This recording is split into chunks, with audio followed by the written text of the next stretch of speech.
गरीब नौकरानी बनी बहू रानी। अर्पिता एक बहुत ही मासूम और गरीब काम वाली थी जो शर्मा परिवार के घर पर झाड़ू पोछा, खाना बनाना और सभी काम किया करती थी। शर्मा परिवार में राजेंद्र, उसकी पत्नी शोभा और उनका 22 वर्षीय पुत्र योगेंद्र था। योगेंद्र और अर्पिता के बीच बहुत अच्छी दोस्ती थी। वे दोनों एक दूसरे का ख्याल रखते थे। एक दिन, अरे मम्मी, मेरा हाथ जल गया। क्या हुआ अर्पिता, तुम्हारा हाथ जल गया ना? क्या करती हो यार तुम भी? रुको, मैं अभी दवा लगाता हूँ। नहीं नहीं साहब, मैं कर लूँगी। इस आटे को मैं अपने हाथ पर लगा लूँगी, इससे जलन ठीक हो जाएगा। इसकी ज़रूरत नहीं है, तुम चुपचाप मेरे साथ चलो, मैं दवा लगाता हूँ। योगेंद्र अर्पिता के हाथ पर दवा लगाता है। यह सब करते हुए राजेंद्र और शोभा देख लेते हैं और शोभा को यह देखकर बहुत गुस्सा आ जाता है। ये योगेंद्र और अर्पिता के बीच की नजदीकियां कम करना होगा, वरना सब कुछ ऐसे ही चलता रहा तो जिसका डर है वही ना हो जाए। तो तुम क्या चाहती हो शोभा? नई काम वाली रख लें? अरे नहीं नहीं, अर्पिता जैसी काम करने वाली मुझे कहीं भी नहीं मिलेगी। यह बहुत अच्छा खाना बनाती है और साफ सफाई मस्त कि पूरे घर को एकदम नया बना दे। और तो और ऊपर से इतनी कम तनख्वाह भी लेती है। तुम चिंता मत करो शोभा, वैसे भी बहुत दिनों बाद योगेंद्र ऑफिस के काम से बाहर जाने वाला है, तब तक जल्द से जल्द हम उसकी शादी फिक्स कर देंगे। शोभा और राजेंद्र ने कई बार योगेंद्र को समझाया था कि अर्पिता से दूर रहे, लेकिन योगेंद्र उसे अपना प्यारा दोस्त मानता था, इसीलिए वह अपने माता पिता की बात को नहीं मानता है। एक दिन जब अर्पिता काम पर आती है तो उसके सर पर चोट लगा था और हाथ में भी मारने पीटने के निशान, जिसको देखकर योगेंद्र घबरा जाता है। योगेंद्र देखता है कि अर्पिता रो रही है। तब, अर्पिता क्या हुआ, तुम रो क्यों रही हो? और ये सब तुम्हारे हाथ और सर पर चोट कैसे लगा है? बताओ ना, कोई बात है क्या? सच सच बताओ तुम मुझे। वो मेरे चाचा और चाची मुझे घर से बाहर निकाल दिया। मैं उन्हें ज़्यादा पैसे नहीं देती ना आजकल, इसीलिए, और उन्होंने ही मुझे मारा पीटा है। ओह नो, ये तो बहुत गलत किए हैं तुम्हारे चाचा और चाची। अब इस अर्पिता का कोई ठिकाना नहीं है। अनाथ हूँ ना मैं, इसी का फ़ायदा उठाया उन्होंने। अर्पिता का यह दुख सुनकर योगेंद्र की आंखें भर आती हैं। फिर वह अपनी मम्मी और पापा से अर्पिता को घर पर ही रहने देने की बात करता है।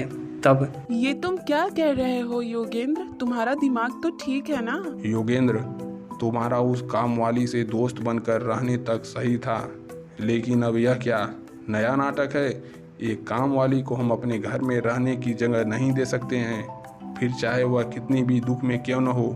लेकिन पापा, आप मेरी बात तो सुनो। योगेंद्र बस, अब मुझे इस बात पर और बहस नहीं चाहिए। रहने दो साहब, आप मेरी फिक्र मत करो। अर्पिता का इस दुनिया में कोई हो या ना हो, लेकिन मेरे शंकर भगवान सब संभाल लेंगे, क्योंकि मुझे उन पर ही भरोसा है। अब मैं चलती हूँ। अर्पिता अब सिर्फ काम पर आने लगती है, लेकिन अब उसका कोई ठिकाना नहीं था। उसे यूं सड़क पर रहता देख योगेंद्र को बहुत बुरा लगता है। वह उसे चुपके से खाने का सामान देने जाया करता था। साहब, आप मेरे लिए क्यों इतनी तकलीफ ले रहे हैं? मैं तो कुछ भी खाकर सो जाती हूँ ना। नहीं अर्पिता, मेरे होते हुए तुम रूखा सूखा खाओगी?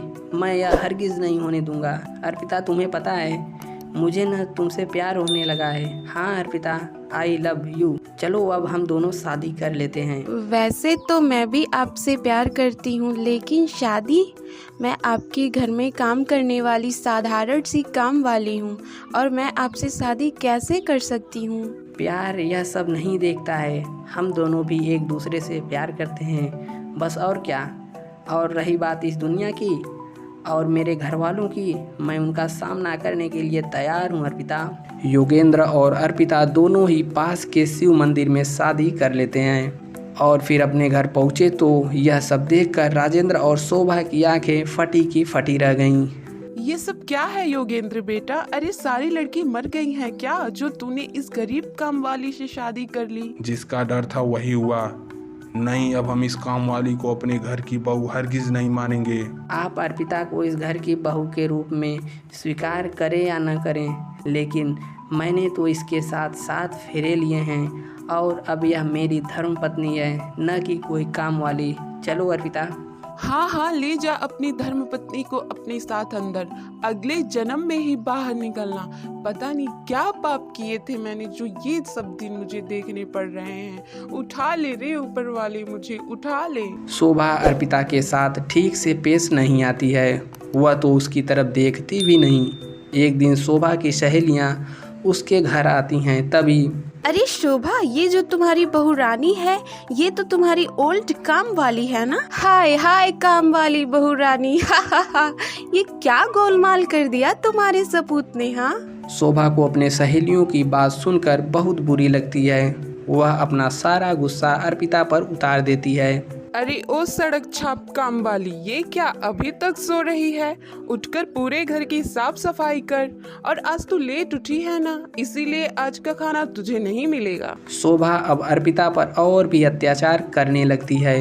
योगेंद्र की गैर मौजूदगी में वह उसे खाना तक भी नहीं देती और तो और उसे कभी कभी मारती पीटती भी है। और एक दिन अरे ओ काम वाली, चल अब घर से निकल जा तू। आज तो इस बारिश में घर से बाहर ही रहेगी।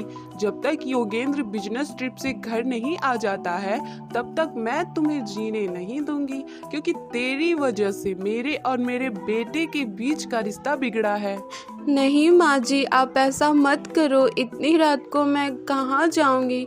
नहीं माँ जी, मुझे घर से मत निकालो आप। शोभा अर्पिता को धक्का मारती है, तब तक वहाँ योगेंद्र भी आ जाता है। फिर योगेंद्र को देखकर शोभा के चेहरे का रंग बदल जाता है। योगेंद्र बेटा, तू इतनी जल्दी आ गया बिजनेस ट्रिप से? हाँ माँ, और अच्छा हुआ जो मैं सही समय पर आ गया, नहीं तो आप बेचारी अर्पिता के साथ पता नहीं क्या कर बैठती। बस अब बहुत हुआ, अब मैं और अर्पिता यहाँ नहीं रहेंगे, हम दोनों अलग रहेंगे। बस कल सुबह हम दोनों ये घर छोड़कर हमेशा हमेशा के लिए चले जाएंगे। यह सुनकर शोभा और राजेंद्र घबरा जाते हैं। अगली सुबह उनके घर के दरवाजे पर एक चिट्ठी पड़ा था, जिसे अर्पिता पढ़ती है। तुम्हारे घर पर मैंने बम प्लांट किया है। तुझे क्या लगा तू बिजनेस में मुझसे आगे निकल जाएगा और मैं तुझे छोड़ दूंगा? अब तुम अपने आप को और अपने परिवार को बचा सकते हो तो बचा लो। यह सुनकर अर्पिता सबको घर से बाहर करती है।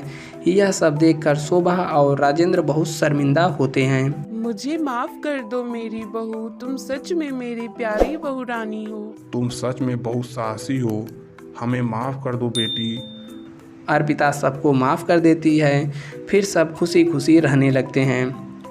दोस्तों, यदि कहानी अच्छी लगी हो तो नीचे लाइक का बटन है और सब्सक्राइब का बटन है, उसको दबाकर घंटे के निशान को भी दबा दें।